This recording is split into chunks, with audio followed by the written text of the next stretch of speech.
firstly, it's one of the great sporting rivalries, and if Australia have any sniff that we're not taking the game seriously, then we'll be in trouble. So our mindset has got to be spot on.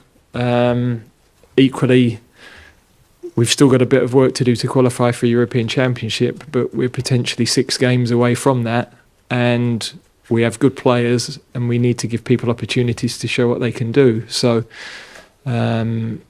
and that's part of our England national team head coach here, Gareth Southgate, speaks towards the Euro 2024 qualification match, and of course he uses to say that it's just a matter of time, it's just a matter of believing, and in fact he wants to witness Euro.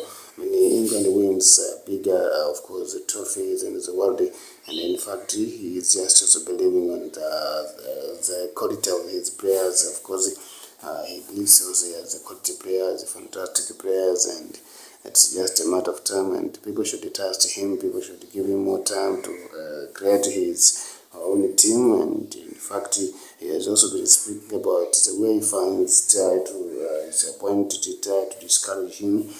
He says it's not a good thing. It's just one among of the wealthiest, of course, supportive means. And if English people want to